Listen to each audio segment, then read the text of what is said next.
Bonjour tout le monde, Paul de Crypto Formation avec vous. Bienvenue sur la chaîne où est-ce qu'on parle de crypto et du marché de façon fun et agréable en enlevant toute la peur et les conneries qu'on peut entendre sur les médias de masse et d'autres chaînes. Donc, j'espère que vous trouvez votre place. Ici, c'est la communauté des guerriers. Donc, aujourd'hui dans la vidéo, de quoi est-ce que je vais vous parler? On va parler du marché, on va parler de plusieurs nouvelles qui sont arrivées dernièrement. On va parler de altcoins, des altcoins que je trouve les plus intéressants pour la suite. Et on va parler d'un truc important pour réussir dans le marché des cryptos. Et on va commencer même par ce truc important-ci. Donc, rappelez-vous encore une fois que je ne suis pas conseiller financier. Je ne suis qu'un gars dans son bureau qui parle de crypto. Donc, toute décision financière vous revient. Je ne fais que vous dire mon opinion ici. Donc, commençons. Qu'est-ce qu'on est en train de voir? Mais on voit Bitcoin, qui après un scénario extrême de porno de la peur du 5 juin, vient de faire de nouveau son breakout, est tout près de ces sommets historiques qu'on a atteints le 21 mai, et on s'en va selon moi vers des nouveaux sommets historiques. Bientôt, on va voir, comme vous voyez à la télé ici, les médias de masse commencer à parler de Bitcoin, et il va nous rester quelques semaines, et ça va être le temps de prendre des profits encore, parce que comme vous le voyez depuis le début du cycle, c'est toujours la même chose. Les gains se font sur des très courtes périodes. Si je mets la charte ici en semaines, on voit que les montées se font sur de 6 à 8 semaines et ensuite on a des corrections de côté qui durent des semaines et des semaines et des semaines. Donc, profitons-en. En ce moment, on est dans une montée de Bitcoin. On est dans un moment où est-ce que Bitcoin est en train de dépasser ses sommets historiques. Et ça n'arrive pas souvent. Je vous rappelle encore une fois que c'est seulement 1% du temps de l'histoire de Bitcoin qu'on atteint les sommets historiques. Donc, une journée sur 100. Donc, vous avez passé 99 autres journées à pas voir de sommet historique sur Bitcoin. Et là, on est à quelques pourcentages d'avoir un sommet historique sur Bitcoin. Donc, profitez de ce marché-là. Et quel scénario de conneries qu'on a eu ici, juste au bas du marché le 5 juin. Ben, c'était toute la saga Elon Musk et Donald Trump qui se chicanaient sur les médias sociaux en s'envoyant des tweets haineux. Et là, tout le monde paniquait. On a vu Bitcoin corriger, on voyait le marché corriger. On a vu l'action Tesla qui s'était pris un moins 20% pratiquement en une journée. Tout ça avec les nouvelles de peur et de conneries qu'on vous disait. Mais je pense que si vous êtes sur la chaîne ici, vous l'avez compris.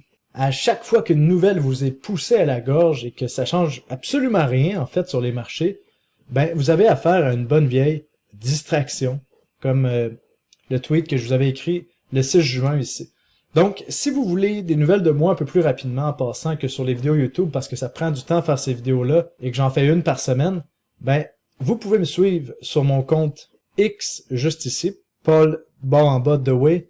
Si vous voulez me suivre pour avoir les mêmes nouvelles que je donne sur X, mais sans le bruit de X, je vous encourage à suivre mon compte Telegram.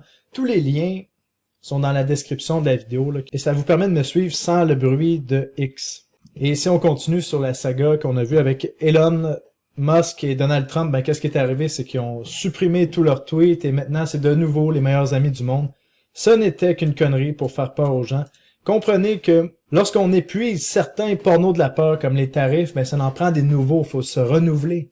Comme en amour, on doit se renouveler, ben c'est pareil avec les pornos de la peur. On doit se renouveler pour vous faire peur.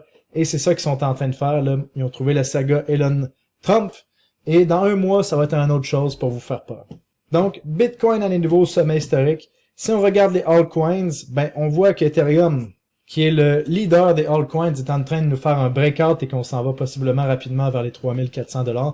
Donc, vraiment intéressant de voir comment les choses se passent ici. Et je vous rappelle que si Ethereum monte, on va voir tous les altcoins monter. En ce moment, qu'est-ce qu'on voit sur les altcoins? Ben, le sentiment est complètement affreux. Et en fait, c'est ce qu'on veut voir pour qu'on ait une belle poussée haussière sur les altcoins. Et sur les altcoins, si on va voir la charte, là, on voit actuellement quelque chose de magnifique et de rare que je vous ai parlé la semaine dernière. On a un breakout de notre tendance baissière. On a fait notre retest.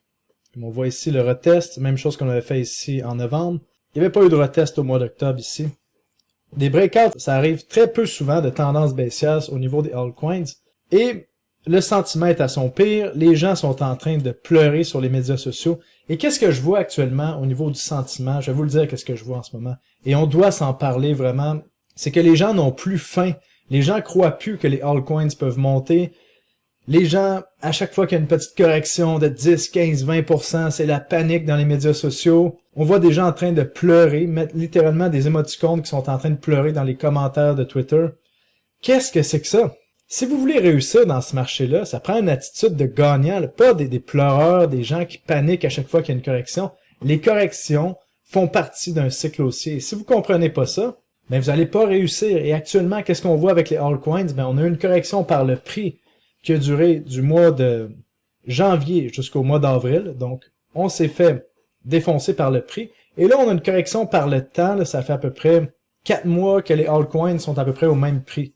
Donc, c'est les deux façons que les market makers et les grosses baleines réussissent à vous jouer dans la tête. C'est par des corrections par le temps et par le prix. Là, en ce moment, on est dans la correction par le temps. Donc, combien de temps ça va durer? Sûrement pas beaucoup de temps, parce qu'on voit Bitcoin qui est en train de monter. Quand Bitcoin monte, généralement, les altcoins suivent avec plus de pourcentage de gains. Ça, on l'a vu précédemment. Et je vous dis souvent que les crypto-monnaies, c'est le marché le plus difficile et le plus vicieux qui existe. Si vous embarquez là-dedans, attendez-vous à perdre votre argent, surtout si c'est votre premier cycle.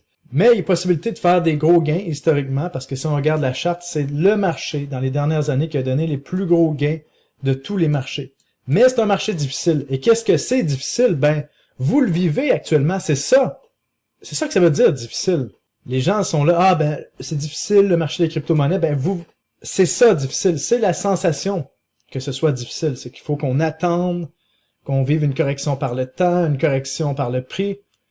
Et si vous n'êtes pas capable de supporter ça, ben, c'est pas un marché qui est fait pour vous, parce que ça n'arrêtera pas. Ce marché-là est vicieux et extrêmement difficile.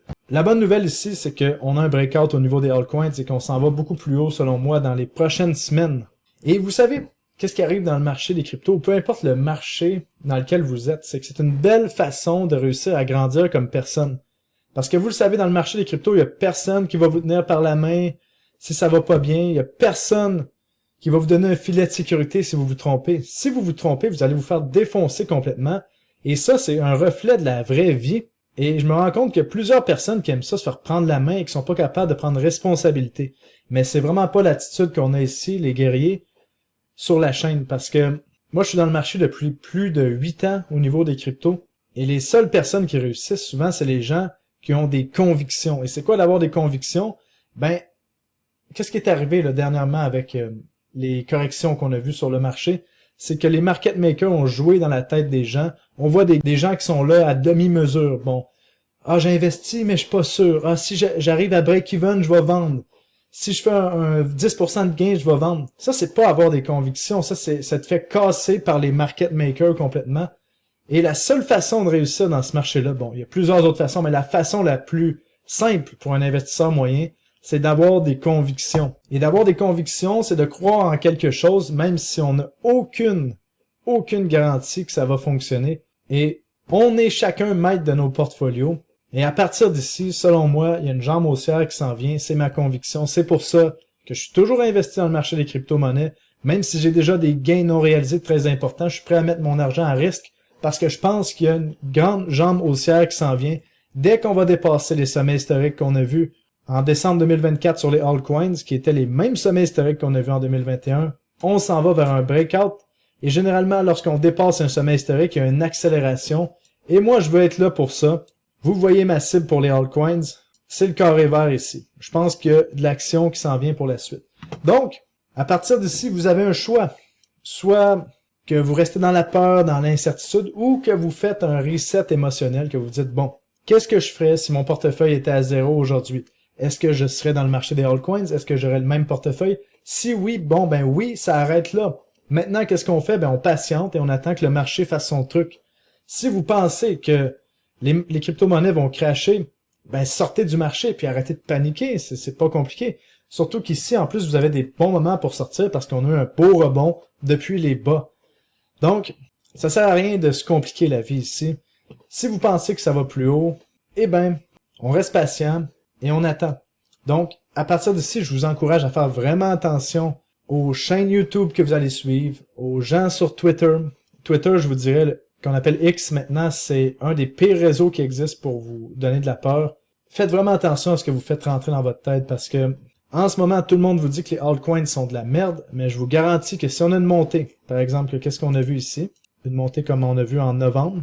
Regardez, on va prendre les barres ici, on les superpose ici, et que pendant 4 à 6 semaines, on monte en ligne droite sur les altcoins, peut-être même qu'on va aller plus haut encore, si on regarde ça, dans le carré vert, eh bien, qu'est-ce qui va arriver? C'est que rendu au sommet ici, avant la grande prochaine correction, tout le monde va dire que les cryptos s'en vont plus haut.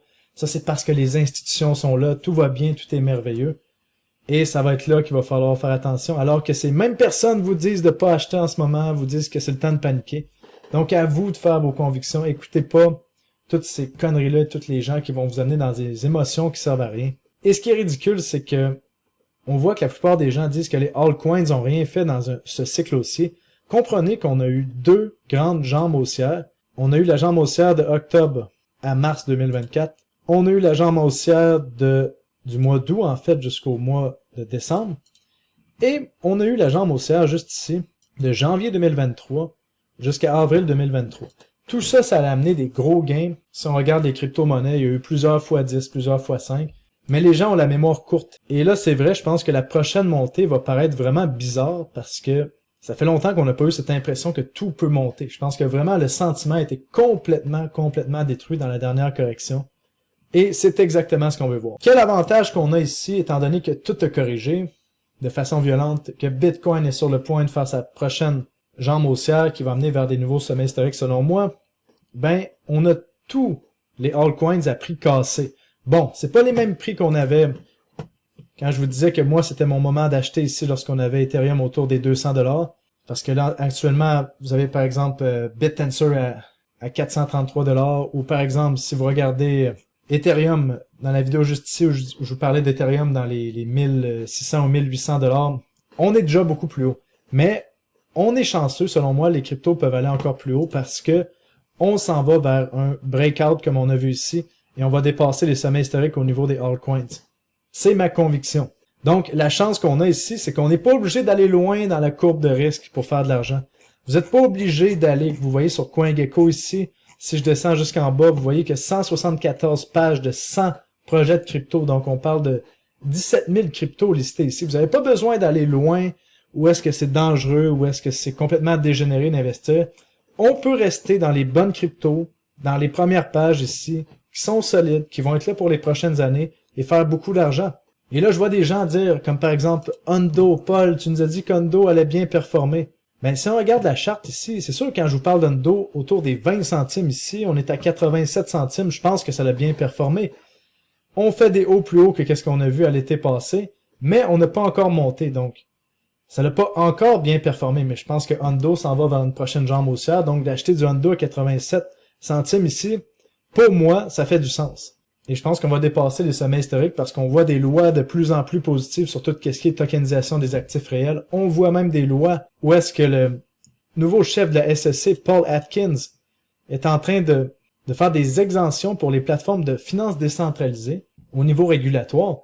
Donc ça, qu'est-ce que ça veut dire? C'est que toutes les crypto-monnaies dans la tokenisation des actifs réels, comme Hundo, RSR, Ethereum, Maple, qu'on voit ici, qu'on voit ces métriques qui n'arrêtent pas d'augmenter, mais ces trucs-là vont continuer de monter. Tout ce qui est finance décentralisée, comme par exemple, vous n'avez pas besoin d'aller loin là, pour voir qu'est-ce qui est les meilleures crypto-monnaies de finance décentralisée. On a Hyperliquid que je vous parlais depuis un bout sur la chaîne ici, Chainlink, vous avez aussi Aave, Uniswap. Ces crypto-monnaies-là s'en vont plus haut, vont suivre le marché, et si on suit ce qu'on a vu historiquement dans les montées précédentes, on s'en va vers, à partir d'ici, on a déjà eu un x2 sur la plupart des cryptos. Je pense qu'il peut y avoir un autre x2 à x4 à partir d'ici, d'aujourd'hui. Si on pense aux meilleures crypto-monnaies d'intelligence artificielle, mais il faut pas aller loin. BitTensor, juste ici. Selon moi, on a encore des bons multiples, même si on est déjà à x2 du bas de 1 mois. On pense à Near Protocol. On pense à Render. On pense à Akash. On pense à Fetch. Donc, toutes ces crypto-monnaies-là, qu'on voit des prix complètement cassés, mais vous n'avez pas besoin d'aller loin dans la courbe de risque. Il suffit juste de choisir les meilleurs narratifs. Et selon moi, les meilleurs narratifs restent les mêmes que je vous dis depuis un bout. On parle des plateformes de contrats intelligents, comme on voit juste ici. Si vous voulez garder les choses simples comme Ethereum, Solana, Cardano, Sui, Toncoin. Si on descend à Near Protocol, Aptos, même Caspa, Algorand, Injective, toutes ces crypto-monnaies-là, si on a une prochaine jambe haussière sur les altcoins, il va y en avoir qui vont leader, mais la plupart vont suivre parce qu'une marée montante fait monter tous les bateaux. Après ça, si on va dans les autres narratifs les plus populaires, comme la finance décentralisée, que je vous ai parlé avec Chainlink, Hyperliquid, AV, Uniswap, Ondo, bon, Injective, Jupiter, c'est toutes des crypto-monnaies à ces prix-là, si on a une jambe haussière, ça va plus haut. Et bien sûr, une catégorie qu'on doit pas oublier, c'est tout ce qui est l'intelligence artificielle, qui va être une des catégories qui peut les plus surperformer. Il faut pas aller trop loin dans la courbe de risque, comme je l'ai dit, BitTensor, Near, Render, Fetch, TheGraph, Grass, Akash, j'arrêterai là. Franchement, ont tous des excellents potentiels pour la suite des choses. Et ça, tout ça, ça dépend de vos convictions. Et je vous rappelle que d'avoir des convictions, ça veut pas dire d'être un idiot dans le marché et de prendre des leviers. Surtout, si vous voulez vous faire tuer par le marché, prenez des leviers à partir d'ici si vous n'avez pas de contrôle de votre risque. Moi, ça m'arrive de prendre des trades avec levier, mais j'ai un stop loss et je mets moins d'1% de mon portfolio par trade. Je vous parle de ces trades-là sur Crypto Recherche, comme on l'a vu avec les derniers trades sur l'argent ou sur Ethereum ou sur Bitcoin. Mais ce que je veux vous dire ici, c'est de faire attention à tout ce qui est levier. Comme je vais vous raconter l'histoire de James Wynn ici qu'on voit sur X, qui lui de son côté, si on regarde son histoire, il a réussi à faire avec 182 000 $, il a réussi à se rendre à 36 millions avec PP en utilisant des leviers et en ayant beaucoup de conviction. Donc, ce mec-là a réussi à devenir multimillionnaire avec 200 000 $. Mais qu'est-ce qui arrive, c'est que quand on fait de l'argent rapidement comme ça, on n'apprend pas les façons de conserver son capital. Puis qu'est-ce qui est arrivé avec ce mec-là? Eh bien, c'est qu'il a réussi à tout perdre ses 36 millions de $, en prenant des trades avec Hyperliquid, avec des leviers x40. Un levier x40, ça veut dire que, par exemple, vous mettez, on va dire, 10 millions de $, ben vous contrôlez, en fait, 400 millions de $. Et James Wynn, justement, a pris un trade où est-ce qu'il avait mis, je sais plus combien, là, je pense 20 millions de $ de son argent avec un levier x40. À un certain moment donné, il était rendu à plus 87 millions. Il a pas pris de profit et s'est fait liquider complètement de sa position, comme on voit ici. Et ça, c'est triste à voir, parce que c'est complètement ridicule de gambler toute sa fortune, comme ça, dans des leviers. Et un levier x40, comprenez que si une crypto-monnaie descend de 2,5%, vous perdez tout votre argent, et c'est ce qui est arrivé à James Wynn. Il a fait ça publiquement devant nous. Donc, évitez les leviers, s'il vous plaît. Parce que comprenez qu'à chaque jour, le marché a au moins une variation de 2,5% en moyenne. Donc, ça sert à rien de prendre des leviers puis de gambler. Là, on appelle ça du gambling. C'est pas de l'investissement, c'est du gambling. L'idée ici, c'est de ne pas se faire sortir du marché par la volatilité. Donc, évitez les leviers, évitez les shitcoins. On reste dans la qualité, s'il vous plaît. Parce qu'en ce moment, on est en train de voir quelque chose de merveilleux. On est en train, merveilleux. Pour la décentralisation, non, pas du tout, mais merveilleux pour nos portefeuilles si on est investi en crypto-monnaie. On voit la fusion entre le marché traditionnel et le marché des crypto-monnaies. On voit plusieurs lois qui passent en ce moment au niveau des stablecoins. Donc ici, je vais vous sortir un extrait de mon rapport mensuel du mois de mai 2025. Donc, juste ici. Et on va aller l'ouvrir ici. Donc, si on descend à la page 16 ici. OK, ouais, la page 17. C'est ça, on voit plusieurs fusions et acquisitions dans le marché, comme je vous expliquais la semaine dernière. Coinbase qui a acheté Deribit, une plateforme d'options crypto pour 2,7 milliards. Kraken qui achète la plateforme de trading Ninja Trading. Robinhood qui achète une plateforme de trading crypto. Donc, on voit la fusion vraiment entre le marché traditionnel et les plus gros exchanges crypto. Après, qu'est-ce qu'on voit? C'est au niveau des stablecoins. Stripe, la deuxième plus grande plateforme de traitement de paiement après PayPal, va lancer des paiements stablecoins dans plus de 100 pays. Visa étend l'usage des stablecoins à l'échelle mondiale. Mastercard a fait la même chose. Fidelity prépare son stablecoin. On a le Genius Act qui a passé au procès qui donne un cadre légal aux émetteurs de stablecoins. On a vu l'arrivée de l'IPO de Circle. Ici, vous voyez Circle. Bon, ça fait 3 jours que c'est arrivé sur le marché. Circle, c'est la compagnie derrière le stablecoin USDC que vous voyez juste ici. Ils ont fait leur entrée sur le marché. Vous voyez leur capitalisation boursière du USDC, c'est de 60 milliards de dollars. Ils ont fait leur entrée sur le marché du New York Stock Exchange ici et il y a eu 25 fois la demande que qu'est-ce qui était disponible d'actions. Donc, qu'est-ce que ça veut dire ici? C'est que, de un, Wall Street est vraiment intéressé à toutes les compagnies qui font leur IPO et qui sont en crypto, parce qu'il n'y a pas beaucoup de façons de s'exposer à tout ce qui est le marché des crypto-monnaies. Vous le savez, il y avait Robinhood que je vous ai parlé ici. On a bien sûr Galaxy, on a tous les milliards de Bitcoin qui n'ont pas du tout performé, et on a Coinbase, et là maintenant on a plusieurs compagnies qui commencent à faire leur IPO comme Circle qu'on voit ici. Donc, moi quand je vois ça, la fusion entre le marché traditionnel et le marché des crypto-monnaies, ça me fait juste dire que les principaux projets, et tout ce qui est finance décentralisée, parce que les stablecoins et la finance décentralisée, ça va devenir un seul truc. Là. Si on comprend que Visa et Mastercard vont utiliser des stablecoins en arrière, eh ben, tous les projets de finance décentralisée vont exploser. Donc, on est sur le point que ces lois-là créent une belle montée sur les cryptos. Donc, de mon côté, qu'est-ce que j'ai à vous dire ici? C'est patience, et je pense que les prochaines semaines vont amener des belles choses. Et pour terminer, ben, rappelez-vous que les gouvernements ont pas le choix de continuer d'imprimer de l'argent pour que le système monétaire tienne. On voit ici la masse d'argent, le M2, le global M2, la masse d'argent en circulation dans le monde, qui atteint encore des nouveaux sommets historiques après nouveaux sommets historiques, jour après jour. Et tant que ça continue, tant qu'on va voir de l'argent qui fait monter le marché des actions, le marché des cryptos, et regardez à quel point les trucs sont rendus fous, on a les États-Unis, bon, le Trésor américain qui rachète ses propres dettes. On a eu un record historique avec 10 milliards de dollars de bons du Trésor qui ont été rachetés par le Trésor américain de ses propres dettes. Et vous voyez que ça arrête pas là depuis 2023, là, depuis qu'on a eu la crise des banques. Et ça va que augmenter. On voit le président américain Donald Trump qui fait un budget complètement fou. Et c'est pour ça qu'il s'est chicané avec Elon Musk, qui va continuer de creuser le déficit et continuer d'imprimer de l'argent. Et justement, là, il propose que tous les citoyens américains qui sont nés entre le 31 décembre 2024 et le 1er janvier 2029 reçoivent 1000 $ du gouvernement américain qui va être investi dans le marché des actions. Donc, tout ça pour supporter encore le marché artificiellement et continuer d'imprimer de l'argent. Comprenez qu'ils peuvent pas arrêter d'imprimer de l'argent et de racheter soit des actions ou des bons du trésor avec ça. Et ça, qu'est-ce que ça fait? Ben, ça fait que si on est investi au bon endroit, on fait plus d'argent.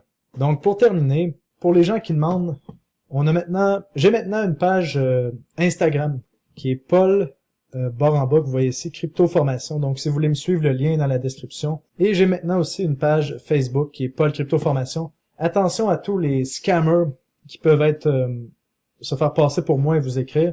Mais si vous êtes intéressé à me suivre sur ces deux plateformes-là, les liens sont dans la description de la vidéo. Et pourquoi je vous dis ça? Je vous parle de tous mes médias sociaux ici. C'est parce que je veux vous fournir un contenu de qualité qui évite un maximum de bruit. Donc, vous avez accès à tous mes médias sociaux. Et si vous voulez aller plus loin, pour me suivre en détail, ben c'est sur cryptorecherche.com. Et sinon, ben on continue de se suivre ici sur YouTube, sur la chaîne. Donc, je vous dis tout le monde, portez-vous bien. Et j'espère que cette vidéo-là vous a apporté un maximum de valeur. Allez, salut, bye bye.